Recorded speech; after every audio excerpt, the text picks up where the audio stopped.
I think me and you have a lot in common in that, we don't necessarily like the system the way that it is, right? When you look at the Federal Reserve System and the way that money is created and the It's an way that imperfect system. it's very imperfect. And I'll look, I've got Bitcoin. I love that as an asset class, obviously. You know, uh, but what I think is important is we're not going to change this system right now. And so we either sit around and we complain and we whine and we're upset because stuff is the way it is, or a better idea. We understand that there's a structural system in place that is designed in a certain way. And if we learn the rules, we can get ahead. Mm-hmm. And so I'm a bigger fan of learning what the rules are, even if I don't like them, and playing by them. So one of those rules is you got to have assets, right? Mm-hmm. So I don't care if it's real estate, if it's stocks, if it's crypto. The United States dollar is going to continue to inflate. In other words, right, it's going to lose its purchasing power, which means we're going to inflate assets. I was just having a conversation with a friend today. I'm like, look, on a long enough timeline, I'll give you the best stock prediction ever. The SPX is going to go to 5,000, and then it's going to go to 6,000, and then it's going to go to 7,000, because the numbers are just going to keep going up astronomically. That's by design. So when it comes to real estate, look, in the near term, I would love to share with you what I think my professional opinion is on what's actually going to happen in the next 6 months. But then long term, if we look back 5 years from now, it's almost certain that as an asset class, it's going to be going up, because assets are designed to inflate in this system. It's just the way that it is, right? So get assets, get them.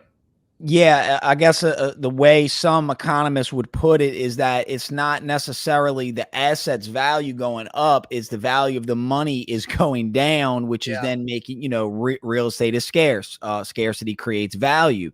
Now, again, like Chris is saying, y'all, different asset classes. I'm not here trying to tell you to buy real estate. I'm not a real estate agent. Yeah, I'm not. I told a client not to buy something not that long ago. A friend asked me about something. I'm like, dude, I just don't think it's a good idea.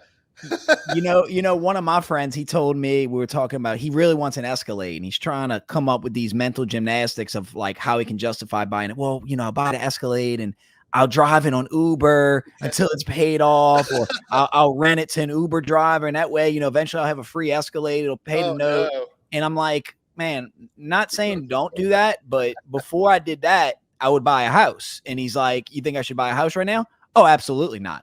I'm just saying, before you bought an Escalade, buy a house, because, some people will say houses are liabilities. I do not think so. I think houses are assets, but, there are good houses and bad houses. Now, Chris, an issue that I think is coming up right now a lot in Louisiana would be the insurance rates. Yeah. Now, I'm actually a licensed insurance adjuster, so I got a little different perspective on this. And hey, Amanda, do you do the traveling? Oh yeah. Hey, Amanda, thanks for tuning in. What's up, Amanda? So I guess what a lot of people worried about is like, okay, you take on this 30-year mortgage, you picked a good house in a good area, you love the neighborhood, you love the school, all this, but now you get blindsided by these rise in insurance rates, and there's really no cap on how high these insurance rates can actually go. And if you're following anything that, our local government or state government saying, that they don't really seem to have a solution that's not just hope and pray for there are no storms, right? So any insight on that? Yeah. Well, I'm going to give you an answer that does not involve climate change, if that's okay with you. Yeah, I think it's one of the many stresses that are leading towards that are just putting pressure on housing valuation, because when a buyer comes in, right, at the end of the day, no matter how successful you are, whatever your salary is, you're getting run through a computer, right? You're getting run through qualification, debt to income, payment, and all of that stuff. And when homeowners insurance is going up astronomically, including wind and hail, when flood insurance is going up, property taxes are going up because everybody's houses have increased in value. All that means is that end of the day, that monthly payment just keeps going up for American home buyers. And I think this is the difficult conversation that we're having with sellers is that it's not that like if Kevin came that he doesn't want to buy your house, and he'd probably pay this number. But no matter how many times they run him through the mortgage simulator, it doesn't work. And banks are being very conservative right now, very conservative.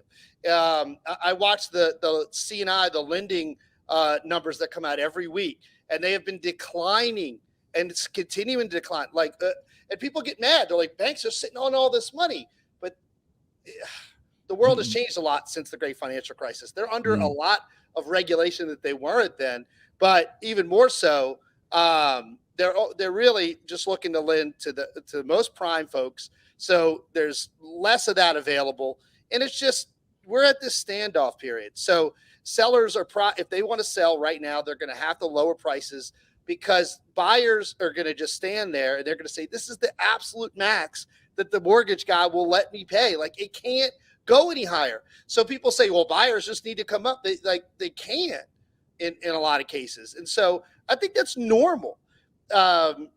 When it's real estate, I guess it just touches everybody because everybody lives somewhere, right? Whether you're in an apartment right now, or you're in a house, you're an investor, or you want to buy, you're a seller. Like everybody's got an opinion and a feeling because real estate touches everybody. So I totally get it. But yeah, insurance is a problem.